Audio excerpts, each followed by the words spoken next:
والأمنية الرسمية.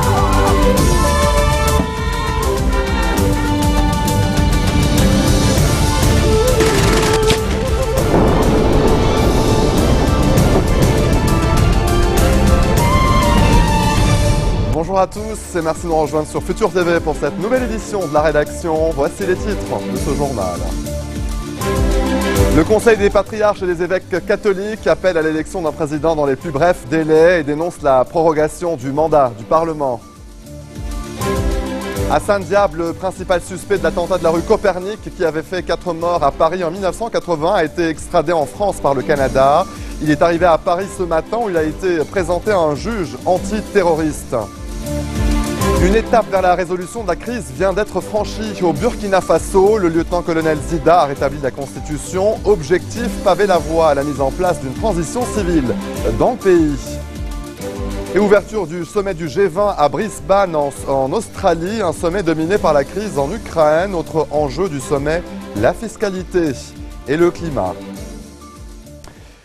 Et justement, les chefs d'État et de gouvernement des pays du G20 se sont retrouvés avant l'ouverture formelle du sommet du G20 pour la traditionnelle photo de famille et autour d'un barbecue. L'ambiance affichée se voulait détendue, mais la feuille de route du sommet est chargée avec les dossiers de la croissance économique et de la crise en Ukraine, victime de l'agression russe, a déclaré Barack Obama, le président américain que l'on voit à l'écran. Le président américain donc qui est à Brisbane. Également au sommet de l'agenda, la fiscalité. Les dirigeants du G20 chercheront ce week-end comment combler les failles juridiques qui permettent aux entreprises de payer moins d'impôts.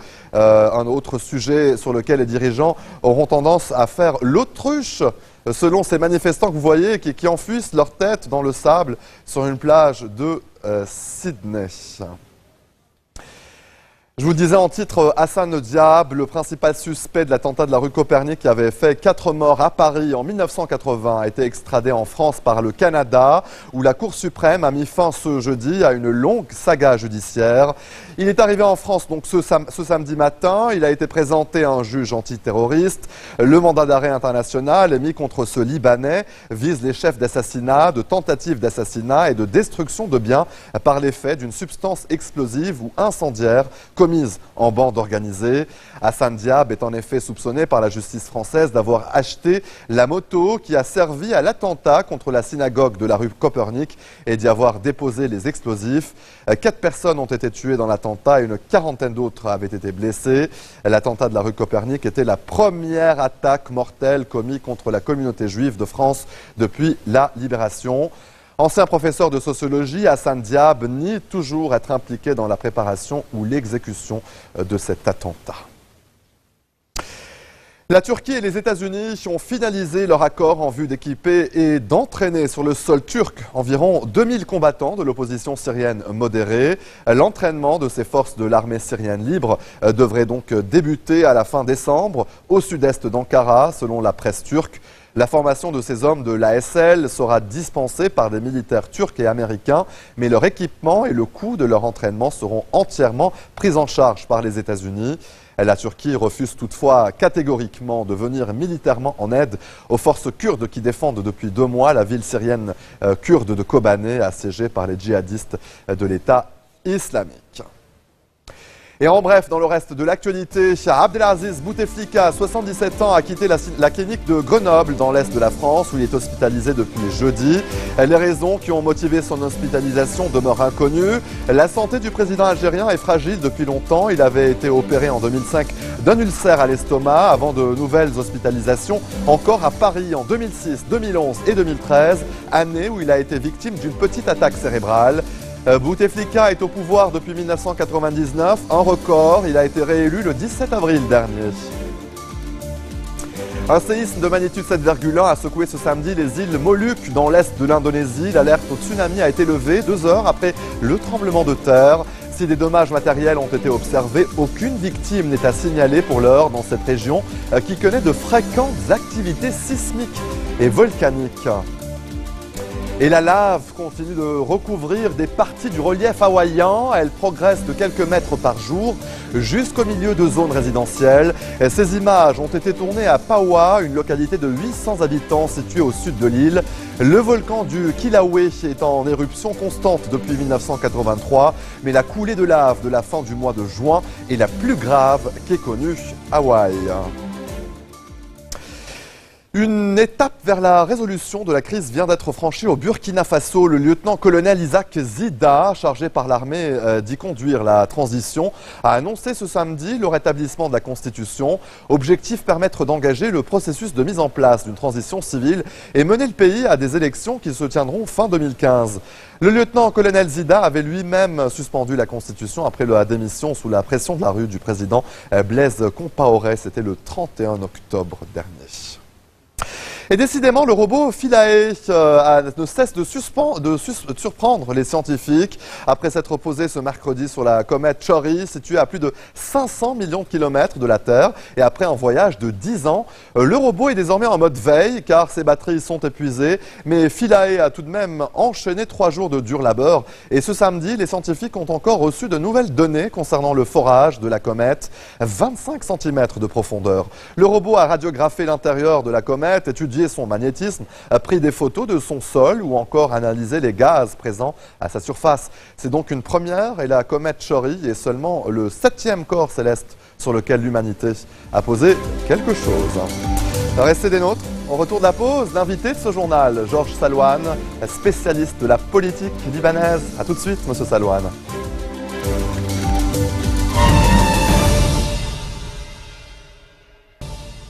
Retour sur le plateau de l'info, je vous le disais, l'invité de ce journal, Georges Salouane, spécialiste de la politique libanaise. Bonsoir, monsieur Salouane.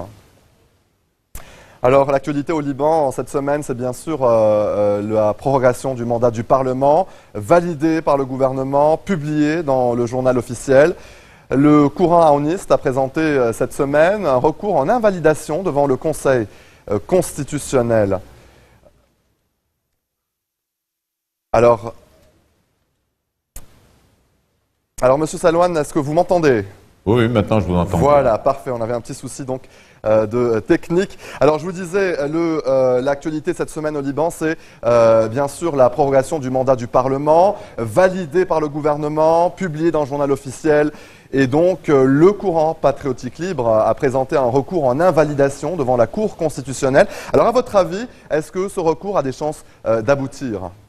Ben écoutez, cette prorogation du mandat du Parlement n'est pas seulement illégale et illégitime, c'est un vaudeville de très mauvaise qualité joué par des acteurs dépassés, dont l'image a déjà terni et dépassée par le temps et qui n'ont même pas voix au chapitre. Parce que si vous vous souvenez bien, depuis plus de 2 mois, tout le monde jurait des élections, de la tenue des élections, de la nécessité de la tenue de ces élections-là. Et d'un seul coup, à la demande de Sa Majesté le président du Parlement, M. Berry, puisque nous ne sommes plus, si vous voulez, sous un régime parlementaire, sous un régime démocratique parlementaire, nous sommes plutôt sous un régime de pseudo-monarchie. Donc, d'un seul coup, 95 députés prorogent leur mandat pour 2 ans et 7 mois. Donc ça, c'est une première depuis la fin de la guerre de 75. Ça, c'est d'un côté. D'un autre côté, pourquoi c'est un mauvais vaudeville de très mauvaise qualité essentiellement? Parce qu'il a été joué d'un côté par le Hezbollah et ses acolytes qui sont très à l'aise par l'impotence du gouvernement actuel, donc qui veulent laisser faire le statu quo, qui n'ont rien à faire avec la tenue d'élections. Et ils ont poussé le courant patriotique à dire non, à jouer, si vous voulez, d'une certaine manière, le jeu poujadiste, oui. à nous, si je puis dire, nous envoyer les poudres dans les yeux en disant non, nous ne voulons pas, nous refusons cette prorogation et présenter le recours au Conseil constitutionnel. Et d'un autre côté, les partis du 14 mars se divisent. D'un côté, les forces libanaises qui étaient pour la tenue des élections essayent par tous les moyens de nous faire avaler une couleuvre, la couleuvre de la prorogation. et les Faut-il les Kataeb qui ont également ont, boycotté la séance ils ont boycotté la séance. Alors c'est simple, puisque essentiellement... C'est tout un Liban qui semble divisé en tout cas sur l'affaire de cette prorogation. Ils sont divisés si vous voulez... mais entre le choix d'un vide, M. Salouane, et ou de proroger le mandat du Parlement, eh bien c'est éviter un nouveau vide à la tête des institutions d'État. Ben, écoutez, c'est simple. Puisque maintenant la prorogation a eu lieu pour 2 ans et 7 mois, eh bien j'invite tous les députés chrétiens, les 64 députés chrétiens, du 14 mars, du 8 mars, les députés soi-disant indépendants, à démissionner du Parlement, à ce que de nouvelles élections dans leur région, dans leur circonscription soient tenues, même sous la loi de 1960, afin que nous puissions, puisque aussi bien chrétiens que musulmans vont voter dans toutes ces circonscriptions, que nous arrivions, nous, en tant que citoyens, à exercer notre droit d'élection et à élire ces députés-là qui, vous savez, d'une certaine façon, chacun s'octroie la vérité ou la vraie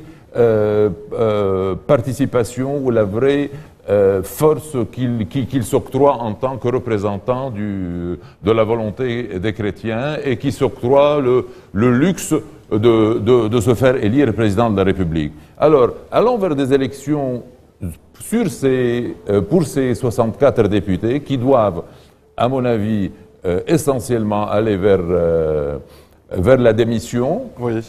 Comme vous savez, dans toutes les régions, 90% des régions et même plus sont contrôlées plus ou moins par l'armée au niveau sécuritaire. Même Arsal y est, et dernièrement le nord est plus ou moins calme. Il est contrôlé par l'armée libanaise. Et pourquoi pas? À l'écran, M. Salouane, on voit ces images tournées ce matin à Pierre-Qui à l'occasion du Conseil des patriarches et des évêques catholiques qui ont appelé à l'élection d'un nouveau président de la République et qui ont dénoncé en tout cas la prorogation du mandat du Parlement qu'ils jugent en tout cas anticonstitutionnelle. Ben oui, déjà, hélas, le patriarcat Kirki et même tous les patriarches, pour le moment, crient dans le désert. Il faut qu'il y ait une action aussi bien des forces vives, des associations civiles, de Kirki et de tout le monde au niveau, si vous voulez, de la société chrétienne, qu'ils puissent arriver à faire démissionner les 64 députés. Alors là, si nous tenons de nouvelles élections pour ces 64 députés, eh bien on saura qui est le plus représentatif au niveau chrétien et on pourra à la fin élire un éventuel président de la République. Parce que en plus, si nous continuons dans cet état de fait, nous allons vers un vide. Mais un vide constitutionnel aussi, parce que même pendant 2 ans et 7 mois, ça court très très vite. On ne peut pas rester sans élection présidentielle. Et d'un autre côté, cette prorogation fait que le Parlement est illégal et illégitime. Donc, si vous voulez, en poussant encore plus loin, au cas où il va élire un éventuel président pour les 6 années à venir, eh bien peut-être qu'on serait obligé de présenter un recours pour dire qu'un Parlement illégitime ne peut pas élire un président légitime. Alors, pourquoi ne pas aller vers une solution qui est celle de se mettre d'accord sur une personnalité de transition qui pourra venir vaquer à cette fonction de président de la République, qui aura essentiellement pour objectif de faire pousser... Monsieur Salouane. Essentiellement de pousser le gouvernement vers une nouvelle élection, vers une nouvelle loi électorale, d'organiser de nouvelles élections, oui. Et à partir de là, peut-être se représenter ou refaire élire un nouveau président légitime par un Parlement légal et légitime. Merci, en tout cas, M. Salouane, c'est sur ces mots qu'on va se quitter. Merci d'être venu sur notre plateau pour commenter l'actualité de ces derniers jours au Liban. Je rappelle, vous êtes spécialiste de la politique libanaise. Fin de ce journal, tout de suite, le rappel des titres. Le Conseil des patriarches et des évêques catholiques appelle à l'élection d'un président de la République dans les plus brefs délais et dénonce la prorogation du mandat du Parlement. Hassan Diab, le principal suspect de l'attentat de la rue Copernic qui avait fait 4 morts à Paris en 1980, a été extradé en France par le Canada. Il est arrivé à Paris ce matin où il a été présenté à un juge antiterroriste. Une étape vers la résolution de la crise vient d'être franchie au Burkina Faso. Le lieutenant-colonel Zida a rétabli la constitution. Objectif, paver la voie à la mise en place d'une transition civile dans le pays. Et ouverture du sommet du G20 à Brisbane en Australie, un sommet dominé par la crise en Ukraine. Autre enjeu du sommet, la fiscalité et le climat. Merci de votre attention, bon week-end à toutes et à tous.